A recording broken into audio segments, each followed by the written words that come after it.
Here we go. All right, fellas. Again, that intro, I don't know, but it makes you want to kick down doors, or do to me anyways. Kick down doors, go in, slap some people around, and then carry on with your business. So, welcome back. Second episode of the Union. For those of you that are back on again, watching the second video, thanks so much. Hope you enjoyed the first video. Same crew back again. We've got Ryan down in Nova Scotia. We've got Mark in the beautiful Ottawa Valley. We've got Dave up in the Kincardine area, and that beautiful man Phil down in Oshawa. Very, very lucky this evening to have Brian McRae from the OFAH. So I just got to read out, because this is quite the handle you got here, Brian, for a title.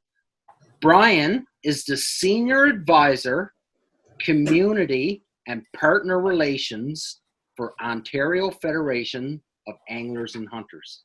That's quite the handle, buddy. Yeah, you got to flip the card over. All right, fellas, let's get to it. You know the topic. So the gun ban, and Brian was awesome to come on today. And you know, Brian, I'll start it off with my question, and I'm sure the boys might have some too. But you know,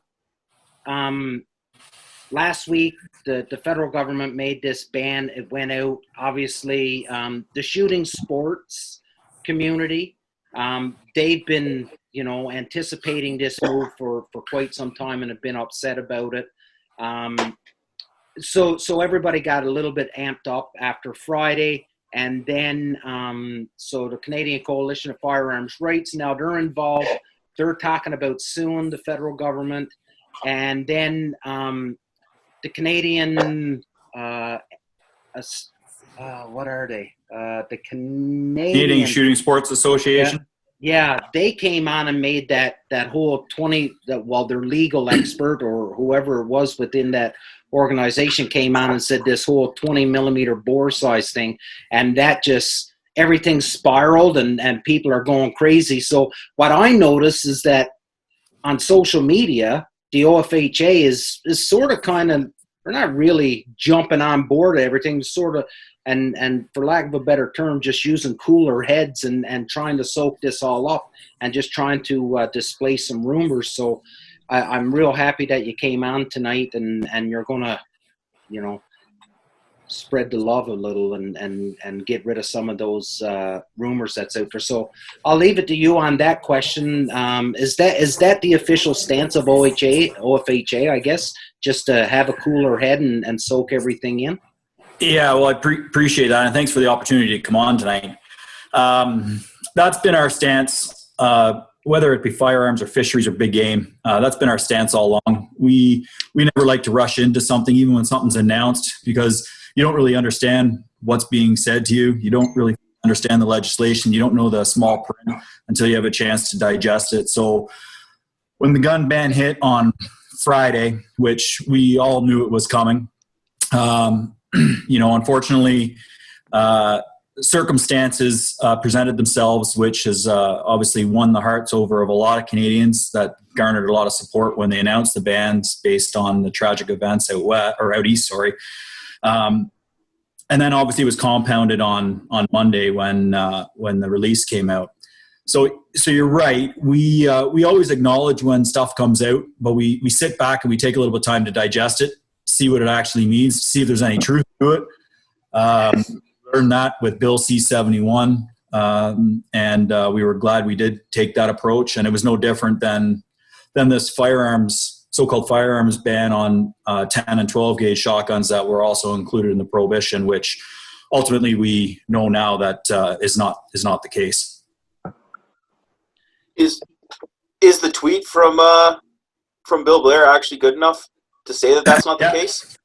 So that's a great question. So I'm going to say it was 2 nights ago. Bill Blair came out with obviously the tweet, and I got it here. I got the words here, so I don't mess up the word. But Minister of Public Safety and Emergency Preparedness Bill Blair clarified that 10 and 12 gauge shotguns, even with removable chokes, are not captured under the prohibitions. Since then, we've been on the phone. We've been on the phone with representatives from the minister's office pretty much every day since last Friday.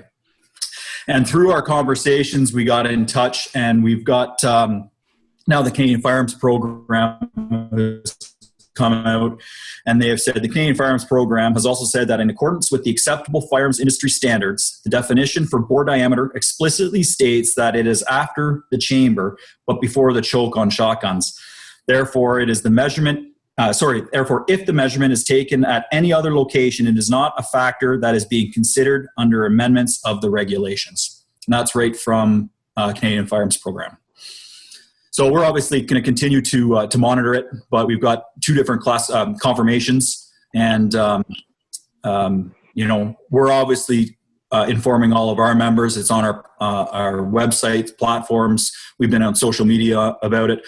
That we've been stating that 10, 12 gauge shotguns are not part of the prohibitions. We've been getting calls, emails like crazy, as I'm sure everyone has been. Social media is blowing up. My phone, I have to charge it a few times a day. It's unreal. But right from turkey hunters to folks who like to go to the trap range, etc. Obviously, you know what? I get it. Firearms is a very it's a passionate topic for all of us, right? It's what we do. It's, they're tools that we use for all the pastimes that we love to do. And I get that people get passionate and worked up. And it was, we expected it when we heard the news, but as you said, Damien, we sat back. We wanted to actually dive into it before we made a statement, and obviously we're glad we did. Awesome. I think that's the Dave,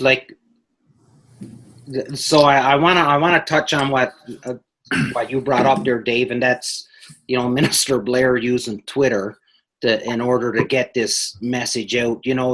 Is Twitter even I don't use Twitter. Do any of you guys use Twitter? Is it something that you monitor? Is that the right platform to make this announcement to try and cool the heads of the firearms community? He's taking a page right out of Donald Trump's book. He's going right to Twitter. It's awesome. Not at all, actually, a bit sarcastic, but I don't know, the whole stance on it has just been clearly they haven't done their homework. Clearly they haven't had anyone with any real knowledge go vet the list that they provided to Canadians, because you saw the post today from Black Rifle Coffee Company. They banned one of their coffees. An AR.com website was banned. An airsoft gun was banned. It's just this is obviously a rushed procedure for the government with not a lot of vetting or education behind it, because it's the evidence is there, with the 3 topics I just listed. So pretty curious to see where it's going to go from here. But no, I don't take it. I don't take it the gospel coming from a Twitter account of member of Parliament. No. Should have used TikTok. My biggest concern, and again, Merck, sort of what you done last week, and not wanting to get too political on this, but my whole thing is the sneaky way to, you could be anti-gun or pro-gun, whatever. And this is a problem for obviously us and our friends, but the bigger picture is that they snuck this in without parliamentary process, and that's one of my biggest concerns right now, is that they're sort of being sneaky, and that plays into what you said, Ryan, in that they rushed this. They didn't even do fact checking and make sure that they were what they were putting out under list of prohibited weapons, that they were 100% right. So I don't know. It seems a little crazy to me. Well, it's it almost appears as if they knew or were getting the idea that it probably wasn't going to work the way they were doing it, that it probably wasn't going to get passed through legitimate means. The feeling you get is that they pushed it through like this so they would get it no matter what. That's the feeling. I mean, I know we're not there and we're not in their heads when they're doing it, but that's the kind of impression I'm getting, is that it was a way for them to do it because they started to think maybe we won't get it. That's what I'm thinking. And Brian, I don't know if I can even ask you this question and tell me it's wrong or whatever, but then so with the CCAFR and then the CSAAA, you know, they're two national bodies, and now you have OFAH. Thanks, Phil, for telling me that I've been screwing up that acronym for the last 20 times. But with the OFAH now being an Ontario-centric organization, is there any talk that you guys will come in on the tail end and support both of these, or is it still too early in the stage to talk about that? So, great question. And I think I will start by saying that, obviously COVID-19 has thrown a wrench into the entire world, as we know. And we've been expecting these restrictions coming from the government for a while. You know, they were reelected on promises of these bans coming. And, you know, we believe that if it wasn't for COVID-19, we probably would have seen something already. And it's been pushed off, obviously, because of that. And you made a really good point in that, you know, timing, there hasn't been an opportunity, obviously, with everyone being remote, to have good debate on it. And that's one of the real big problems that people have. There hasn't been that opportunity. But so you're right. There's been CCFR has, from what I understand, I haven't read the whole document yet, but they have launched an official challenge. It's out there now. So we are obviously a provincial organization, just like the other ones are national.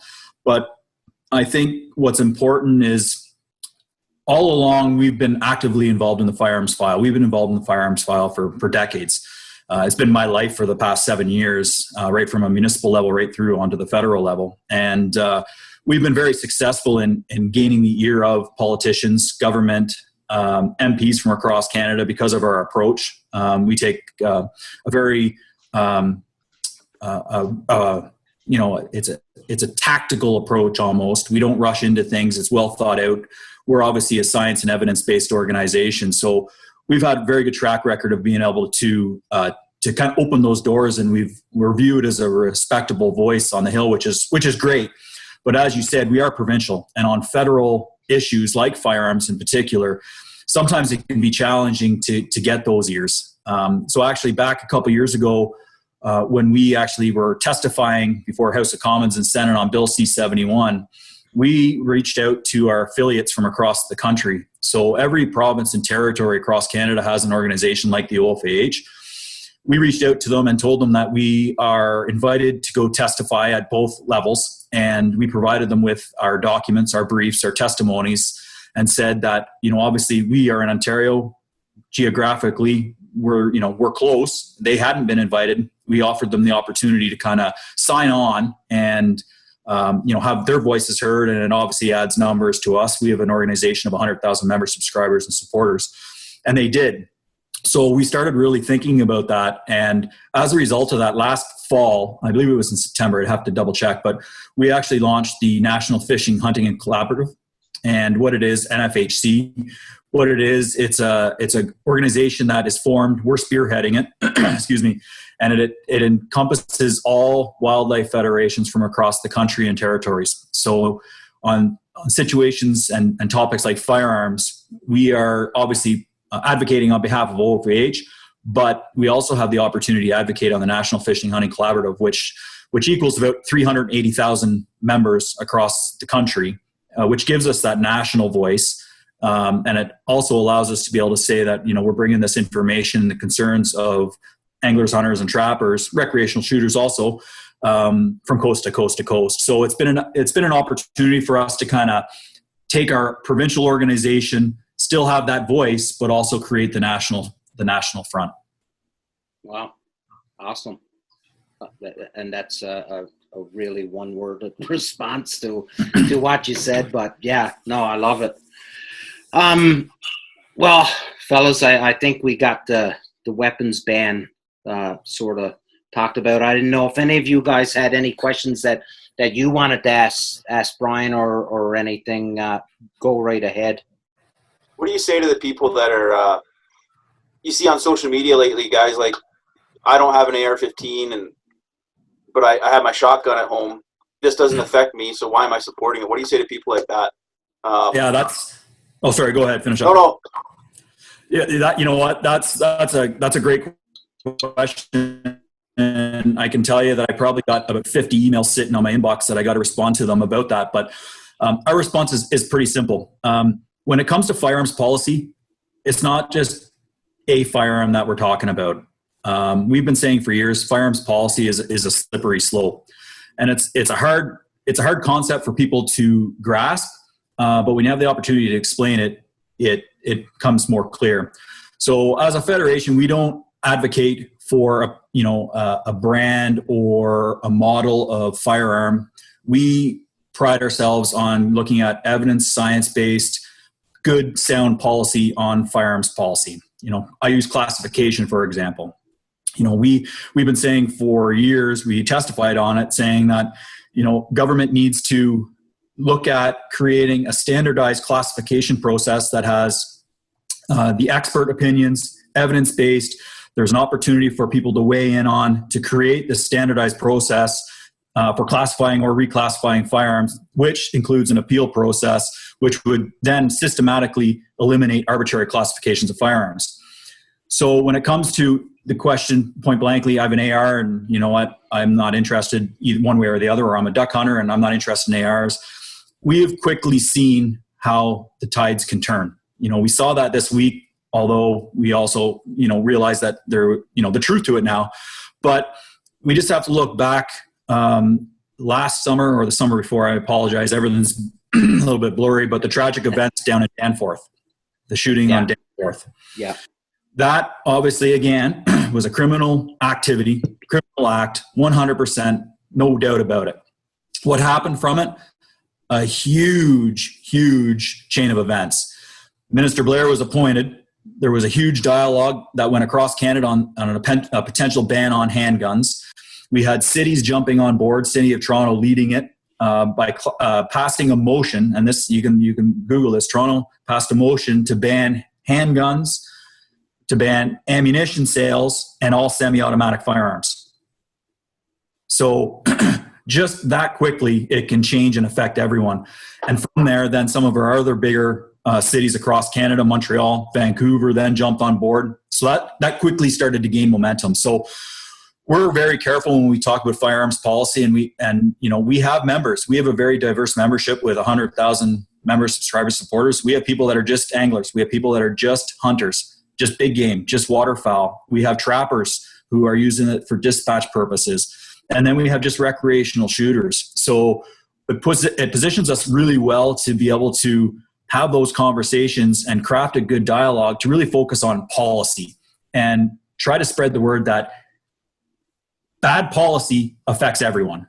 And policy that doesn't get through today is then future objectives for the gun advocates of tomorrow to pass future bans. So whether you're a recreational shooter, a hunter, a trapper, we encourage everyone to, band together. We got to stop. The firearms community is not doing any justice to each other. They are absolutely ripping each other apart right now. They're doing a great job of it. You have recreational shooters calling hunter FUDs, and you have FUDs calling the recreational shooters, radicalists. So, we're not doing ourselves any justice either. So, that's where we are trying to really play a role in trying to educate people that firearms policy is firearms policy, and it can quickly go either way. Yeah. Excellent point on that. Again, back and forth and discrediting one another. we see it all the time, and we won't get into. Maybe we'll save that conversation for another day when it comes to some fighting. So, yeah, awesome, Brian, and you know what? Thanks so much, because I was a little bit confused on some stuff, and glad that you came on and was able to clear up some of that and give a lesson really to the people that are listening exactly what you do within that provincial framework. And then, you know, people across Canada and even the listeners that are down south of the border who are probably just learning about this and thinking, what the hell is happening up in Canada? But, you know, thanks for shedding some light on all that. I just wanted to shift gears a little bit, and I guess, you know, for all of us waterfowl hunters, a couple of weeks ago, we had some lads get a hefty fine by the conservation from the MNR on some baiting practices. So, you know, I read this. It showed up on my Facebook feed. I read the article about these fellas. So they were baiting waterfowl 14 days before 14 days before the waterfowl season. They got charged over $11,000 for baiting. The MNR, I think, actually used a drone after somebody gave them a tip that these guys were hunting over bait, and I think they were within 400 meters of the bait is what the law says. And I just got to thinking, and I look at, you know, I've hunted with all of you guys, and I know we all look for that awesome picture with the stack of birds so we can put it on our social media page and get the comments and get the likes and look like heroes with all these birds. But I don't know, $11,600 in fines for some pictures of some birds seems a bit hefty to me. And you know, I don't know the story. It was a presser that was released, so I don't really know. But I'd love to hear your guys' thoughts on an $11,000 fine over bait, which I'm 100% fine with the amount of money. I just can't believe that somebody wants to shoot a ton of birds that much. Well, it's funny. It's funny you say that, Damien, because you look at it's $11,000 fine. That's a substantial amount of money. Those guys are being charged more than pretty much anyone else in Canada for, like, next to any other criminal offense that someone else may have committed. Like, that is unreal.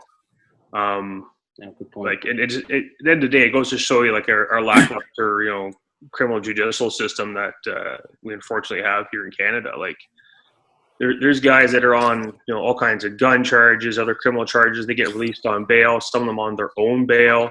They're free to, you know, commit their crime. They get cut loose. Oh, you know, it's, you know, you seem apologetic. You know, they don't want to keep these people in custody. Yeah, these guys throw out a handful of corn, shoot a couple ducks, and it's $11,000 later. Like, it just goes to show you, like, the complete and utter backwards mentality of this place that we live in. So it's not unknown in Canada that fines for wildlife offenses, I guess, have always been really stringent. I know, I think back home, I think poaching a moose can be up to $50,000. You lose your truck, you lose your freezer, you lose whatever else you use in the incident. And obviously, it usually takes something a little more extreme to get to the top level of those fines, like maybe a pattern, or they're investigating into someone who's a chronic poacher who sells for profit and all this stuff. When you hear of a fine for $11,600, I'm guessing, and we're not going to be privy to it, but I'm guessing there's a background there as well. So there's something that was known, and these guys might have been investigated a little more, and then finally they got a tip and they got the guys. You don't know for sure. Yeah. Because a lot of the times when we know ourselves, you hear about people. Some guy kills a goose on a golf course and he gets $1,000 fine. And I know who that is. So you know what I'm saying, right? Like, Yeah. it depends on what really went on there, and we're not hearing it. So yeah, it's a pretty extreme fine, but what really went on in that situation that we're not privy to, right? Yeah, I get it, and yeah, we're not privy to all the information, and still, but Correct me if I'm wrong, but I thought that one of the in the presser said they didn't have their licenses or didn't have their licenses on them either, right? Something like that. I didn't read that part, but that could be. Well, come on, boys, like seriously. Who does that, Mark? Well, I can tell you, like, and the M&R, like Ryan, the M&R got us a couple years ago. I can remember, and it's weird, eh? Like, got you. I had my jacket. We were out hunting, and we get this message come through. Hey, the M&R is at the boat launch, just letting you know. So I said to Ryan, I said, well, I don't care. I said, we're good. We're not doing anything illegal. So we just finished our hunt, and then we came in, and the M&R met us at the boat launch and started asking us questions. So Ryan and I gave over all our stuff. And then it come time to, okay, let's see the life jackets. We were good until the life jackets, you know, and people get it. And I told people about it, and Ryan did too. Like, told people about, I think I got a $300 fine for that, eh, Ryan? I think $350. Yeah. $350, yeah. And it would have been had we not have at least one jacket in the boat, it would have been $700. So yeah, it's per jacket, yeah. Mark, you were going to say something? Like that situation you ran into, a lot of that goes to attitude of when you meet the conservation officer too, right? Yeah, so like that situation could have went south if you just went in all defensive and big time. Right? No, they were good. They were just doing their job, and fellas got upset, and they were like, "Oh, you know," when I was telling them, and I'm like, "It's my fault." Like, you know, like how can I get mad? Like, was I upset that I had to dish out $350 because I didn't? Of course I was, but I was upset at myself, not at the M&R. The rules are the rules. So I'm wondering, you know, the same thing with these guys with bait, right? And $11,000, and I know we don't know everything, but is there that common thought process out there of, well, it's the M&R, why are they doing it? Why are they chasing people, and don't they have something better to do? Real criminals and stuff. It's their job. They're doing their job, and don't break the law. It's simple in my mind. But it's funny. It's funny you say that, Damien. Not that I've ever heard that phrase before. You know, there's bigger fish to fry. Yeah, you should be doing, you know, better work and stuff.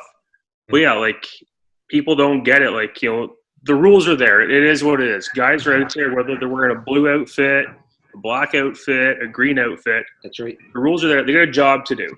Mm-hmm. And yeah, like, you know, it sucks that, you know, you got dinged $350, but at the end of the day, is it the ministry's fault for charging you, or is it your fault for forgetting the life jacket, right? Absolutely.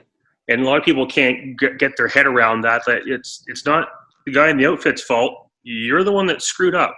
Yeah. So why are you blaming them? And it drives me nuts to see, like, there's so many people out there that give cops and ministry guys such a hard time for just doing their job. But it's like, do I come to your workplace and give you a hard time for you doing your job? No. Like, you got to pick a profession, right? You got to do something to pay the bills and put food on the table. And some people just can't grasp that they're in the wrong, and they just can't get their head around it. And it drives me nuts. Well, I don't know. I'll get pretty upset if the person that makes my coffee can't get one cream, one sugar right. one job, right? Yeah, that upsets me. But I digress. You know, you make a good point, and obviously from our standpoint, we're huge supporters of conservation officers. Just like police, they got a tough job to do. And we talk about fines. You watch this fall. You know, with the changes that we've seen in our hunting regs this year, there'll be stories of guys, especially with regards to the firearms license, because COs are asking for firearms licenses this year. They've never done it before. And, it's a good reminder. We're putting that reminder out, but you'll see guys complaining about being charged by the MNR for not having their firearms license with them while hunting. Mm-hmm. Like it's your job to carry the license. Like, how hard is this to grasp, right? Mm-hmm. You got one job: carry your licenses. It's required. So the guys that were charged were also using toxic shot. Oh, really? Yeah. That was it. Oh, Right. so they're just Yeah. they're not for the trifecta. They were watched. They saw them baiting the day before, and then the next day they went and got them. The guy didn't have his firearms license. He didn't have his hunting license. And he was Oh baiting my using God. toxic shot. All right. So Dave, you should have spoke up an hour ago, man. Jeez. I just read it. You guys are talking about it. Like, I got to read it. So I was read it with the licenses. So. It's not toxic shot. The correct term is soft steel. That's a lot. But a backstory to the Damien's when he got fined for being the savage without a life jacket that he was. I was still living in Ontario at that time and living in Ottawa Valley, and I was involved in a youth program that me and Mark used to be involved with, and we had become really good friends, and we had hunted with one of the senior conservation officers in that area. So I had told him this story, and months later we were talking, and he's like, "Hey, remember that time that you and Damien got that fine?" And I was like, "Yeah." He goes, "Well, did you know?" And Damien, we knew this at the time, but did you know that there was a boat that went in before you guys, and they had the same issue, except they had no life jackets? And what had happened is those guys weren't nearly as polite as Damien. They went up one side and down the other of the conservation officer. So obviously what they're going to do is they're going to give them their meal ticket and send them on their way. So in that case, the precedent was set. And they're sitting at that boat launch on opening day and getting every boat, right? Yeah, exactly. So in another circumstance, if it's like a slow Sunday and we come in and they're like, "Oh, we're missing a life jacket." Boys, it happens. Don't let it happen again. This is your warning, right? But that was opening day. And that had already happened to a previous boat, and they got the ride out. Precedent set. That's just the way it is. So you got to look at the whole perspective of the situation.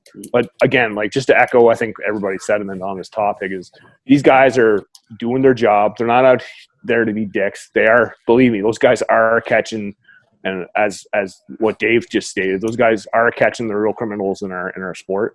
But it's our responsibility to know the laws and the regulations, and the onus is on us. And if you mess up and you get dinged for it, just take it. Like, you messed up, move on with your life. It's self accountability. It's part about being an adult, and it's about being a good hunter, a good outdoors person. So Absolutely. Brian, I don't mean to put you on the spot here, but last night You do. So last night I was going through the Ontario hunting regulations for 2020, and in a very small little blurb on page 92, it had mentioned that the government is looking at a cormorant season. Now, there was nothing said about it, nothing other than, listen, don't go out and shoot cormorants. We're looking into the fact, or looking into the possibility of having a season.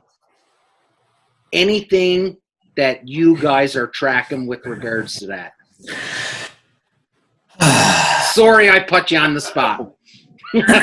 So I'll qualify these comments by I'm probably not the best person to talk about it, but cormorants has been a huge issue, as we know, in Ontario in particular. There's spots where they've just decimated areas, and we've been after the government to control cormorant populations, and we've offered many different options for the government to look at.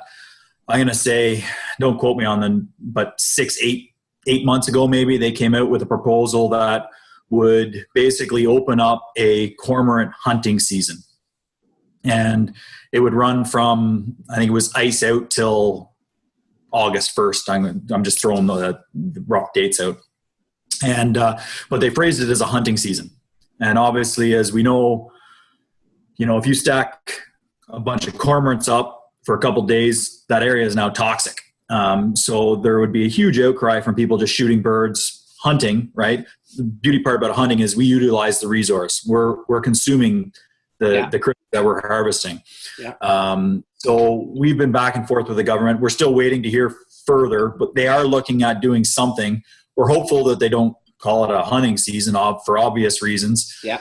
Then there's the whole scenario of if it's open season, I think what we'll do is, I think we'll see issues arising, especially in populated areas on lakes where there are a lot of cottagers. If people can just go out and start shooting any time of the day, and in busy seasons, we're going to start to see a lot more municipal actions, which will then lead to discharge firearms bylaws, which will hurt us all. So yes, they are looking at something. I'm definitely not the right person to talk about it, but we have been involved in it. We've offered recommendations to the government to look at where they land. Obviously, it's yet to be seen, but I guess the takeaway and the good part of this is they are looking at doing something to help control the numbers of cormorants. Okay. Remember when I asked you to come on the show and I said I'd forward you all the questions so I didn't blindside you? That wasn't on there. Yeah, I know. I'm sorry, buddy. I just thought about that one. Do you know any good cormorant recipes? Next question, please. It's right up there with the McGanzer one. The tinfoil. Okay. Yeah. Okay. Got to do it, fellas.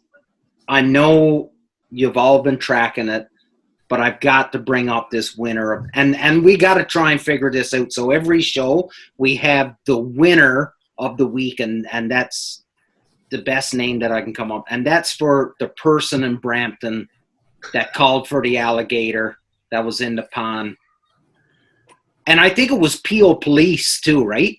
It was Peel Regional. It was Peel Regional that had to answer to this call. So first off, as the dispatcher, you get this call.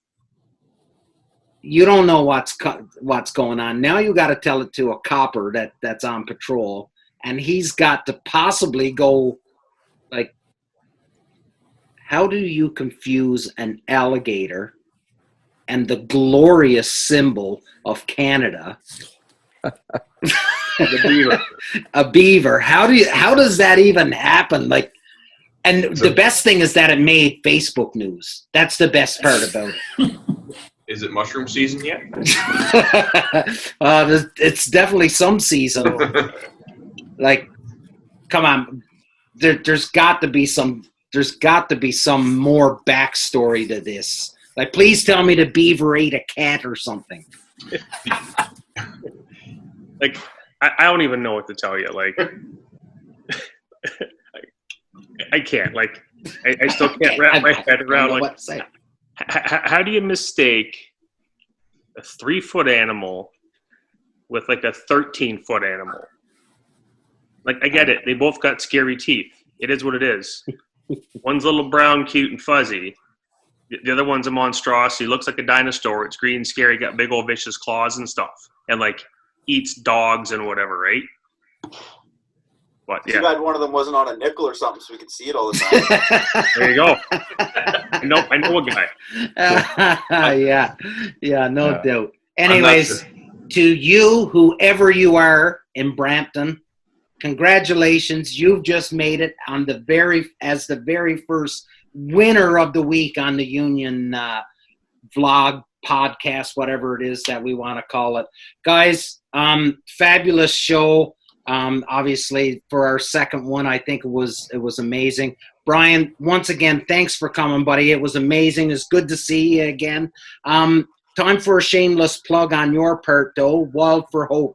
I know you had to postpone it. For those of you that, Brian, go ahead. Talk about Wild for Hope and give us an update on what's happening. Well, thanks. I appreciate the invite. And anytime, guys, I'm always happy to do stuff like this. So So Wild for Hope, you can see the sticker back up here over my shoulder.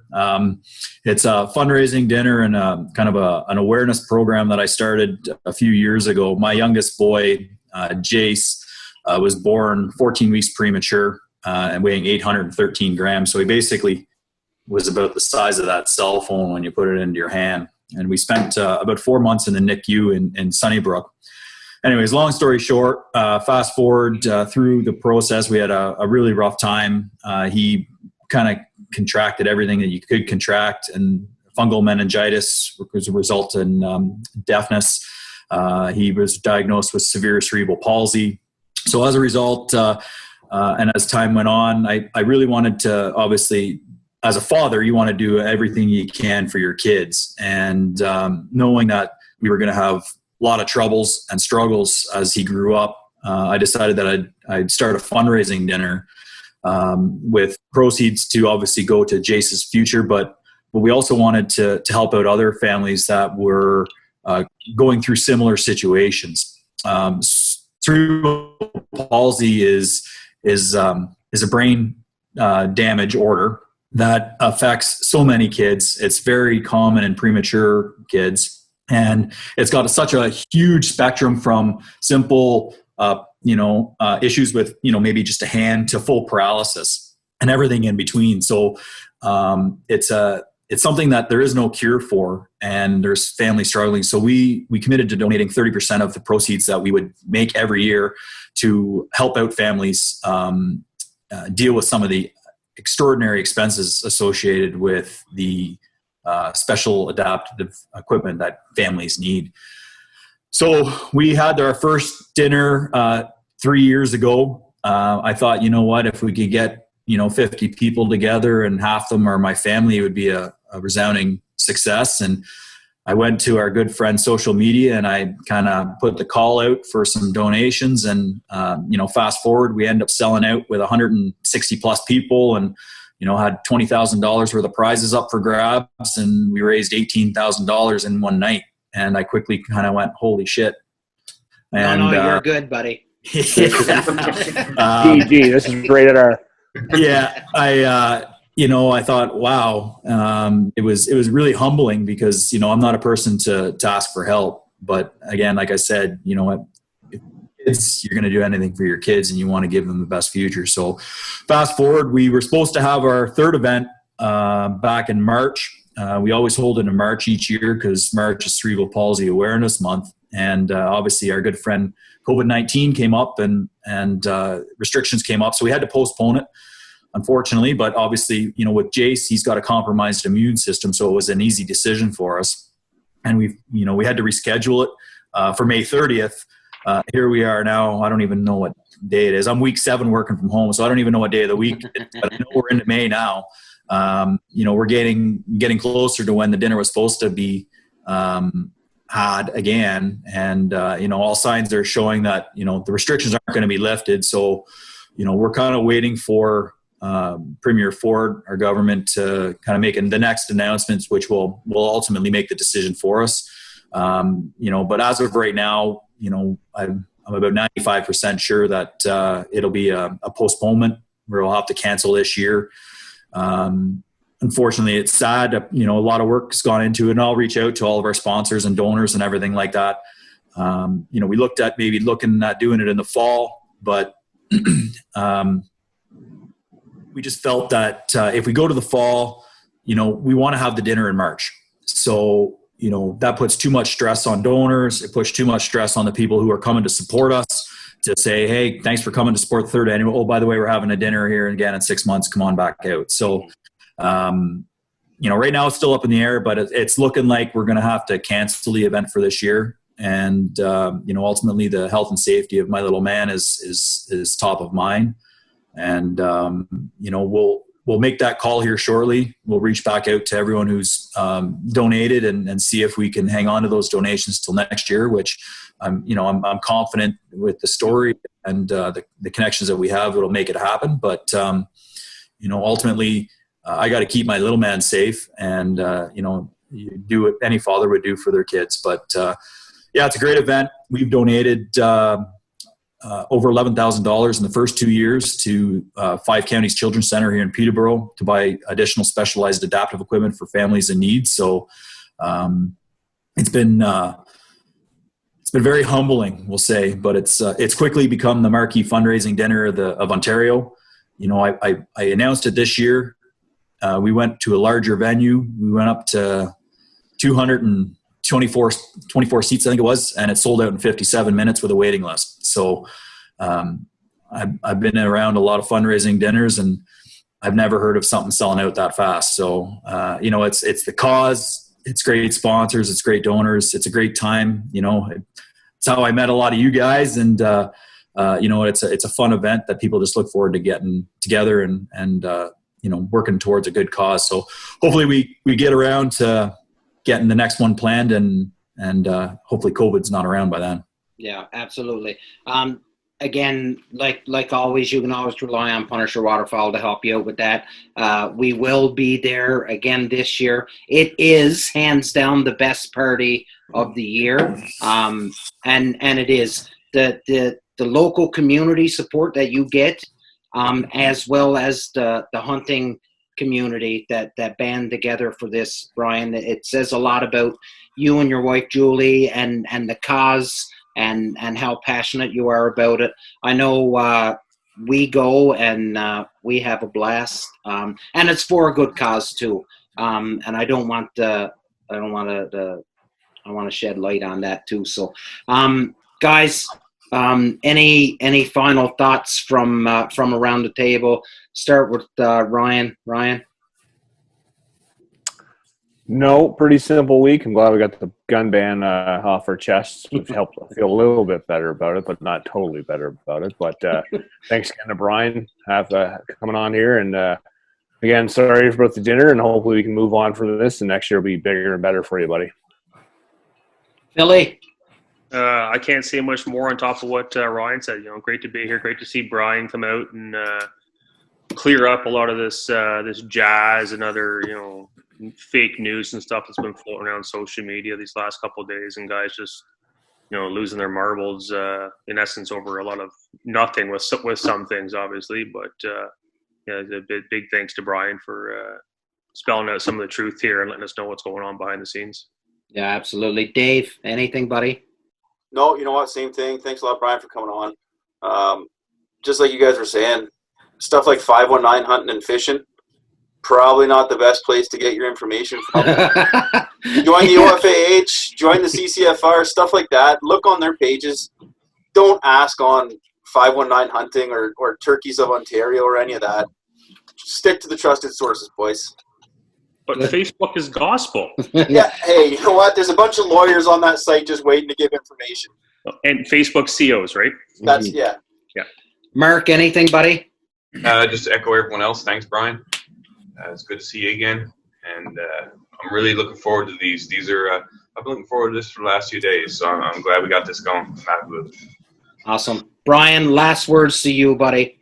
Well, thanks, guys. I really do appreciate coming on, and you know, I appreciate the support, both you know, through work and obviously through Wild for Hope. And I guess I'll last say that you know, on the Facebook trend, you don't advocate through Facebook, and advocating is not done through Facebook. So you know, sometimes things take a little bit of time, and don't believe everything you read. Awesome. Excellent point to end with. Everybody, this is the Union. We will be airing every week from now right up until the beginning of waterfowl season in the fall. Please stay tuned. If you want to be a guest, if you want to have your voice heard, please leave a message down in the comments. We're open to criticism. We got big shoulders. Don't be a fucking idiot. All right. Big love to everybody. Hey, Brian, just in case you were wondering if you were going to get in trouble about dropping that shit word there. All good, boys. Big love. Can't wait to talk to you all next week. Thanks, everybody. See you later, guys. Cheers.